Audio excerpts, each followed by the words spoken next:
I'm in the middle. Yep. Start tugging. Start tugging.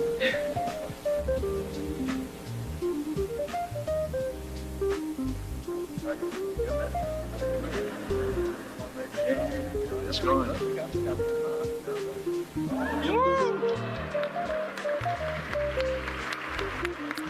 Hey, my sweets. We are back for recapping a book. Yes, reading is fundamental. Seriously, I'm not a great reader. Never been. I too was one of them kids that whenever the book fair would come around, I would beg my parents for money to get all these fucking books. And you get the little newsletter and it has all these little books. He's like, okay, I'm gonna get this one, I'm gonna get this one, and then I get these books home and I try to read them and I fall asleep.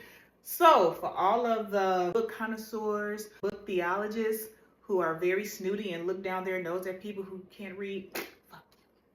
I have a trusty friend named Audible. And so we are going to be reading, well, listening to Cicely Tyson, Just As I Am. Now, I haven't read all of it yet. I'm only a few chapters in. And it was so good that I was like, I think people will be interested in at least hearing like recaps of this. No, it's not Real Housewives of Atlanta. It's actually better than Real Housewives of Atlanta this season. This book starts off with an introduction, and I am so glad that I did not speed past it because I definitely was going to just go straight into part one. I was going to get to the nitty gritty. Like I was going to go past that preface and then go right into the drama. Well, not the drama, but the tea. So from what I understand, Cicely never intended on writing an autobiography. She felt like it was not very personal, but more of a public journey, a contribution to the world of her roles on film and stage. So she is at this award show and she is presenting Barbara Jordan. And if you don't know who Barbara Jordan is, I want you to turn off this channel and then turn to like a political channel. Or maybe just go to Audible and get you like a book on Black politics. Barbara Jordan was the first Black woman elected to the Texas Senate. Now, I know we all know Miss Jasmine Crockett. And I don't understand why we're wasting taxpayer dollars. Next time, tell your big boy to show up and be ready to handle the woman in the room. Yes, I just want to make sure that I point out, and this is not a question, just in case you wanted to know, that on page 174 of your transcribed interview, line 9, it says, "This is an absolute lie," in reference to talking about the FBI. What you stated, I did not call the what was FBI stated agents right liars. before that was, I first said of all, they I misstated said that I'm or speaking made and I did mistakes. not ask you a question. As dope as she is, we know bleach blonde, bad Bill Bush body. She's a mess.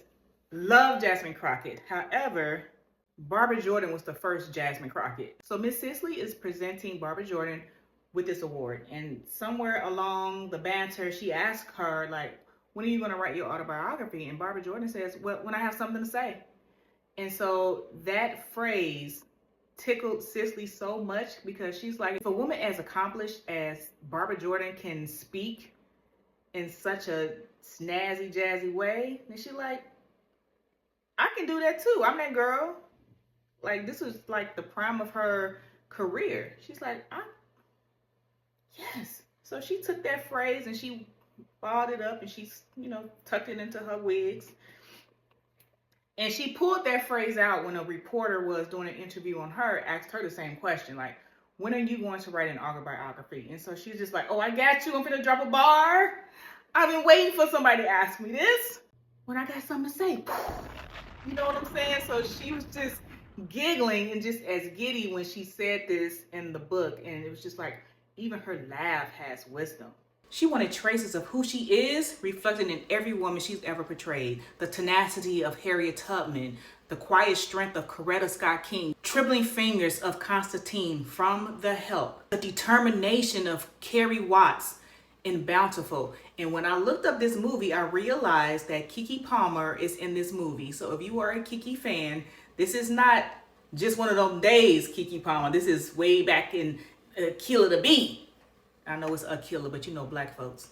Each of these roles left an emotional, spiritual, and psychological inheritance that will forever be with her. Do you know like how actors, and just for semantics. We're just gonna use actors for actors and actresses, so I don't have to keep switching back and forth.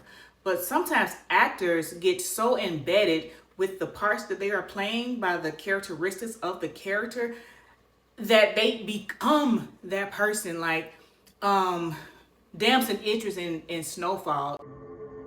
What about Mr. Right? What about him? What about Kevin? And even Rob, a man, boy, your dad? And all the niggas you and your little motherfucking minions done plotted on in between. Tiana, Khadijah, Lenny, Carvel, him, her, him, bodies. They're all dead. Like, he literally became Franklin. He was a drug lord. He played that part so fucking well. I wouldn't be surprised if he needed therapy too. Like Michael B. Jordan needed after playing Killmonger. You saw how good he was in that role. He became Eric Killmonger. So you could just lock me up? Nah. Just bury me in the ocean with my ancestors that jumped from the ships. Because they knew death was better than bondage. I was rooting for Eric Killmonger. And if you haven't seen Sinners, please go see it. This man plays not one part, not two parts, but 3 fucking parts. It was amazing. Now, anyway, I was introduced to Miss Cicely Tyson from watching Roots. That was a very difficult watch.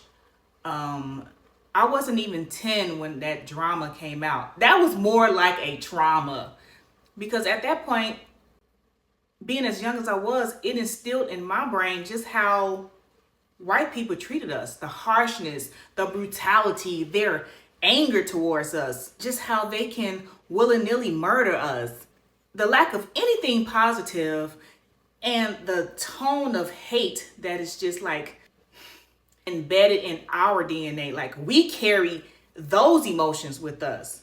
A few years later, Larry Johnson, her agent, asked Miss Cicely about writing her memoirs, but she felt like none of her accomplishments needed to be highlighted.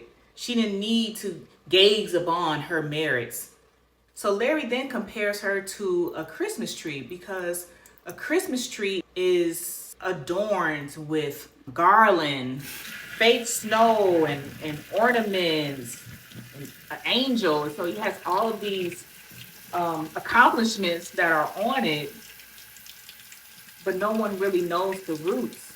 Like, you take all of the garnish, the beauty, all of the decorations away, there you bear the scars. That was deep, right? So we're going to end here because I gotta finish cooking, but we will be back, if not tomorrow, the day after tomorrow, or maybe like the day after tomorrow. I will come back and then I will recap part 1, which is only 15 seconds. It's called Planted. Then we have some sub parts that is within part 1. So that first sub part is called The Vow. And I also got to get my steps in. I got 4,000 steps in. I still got 6,000 more to get.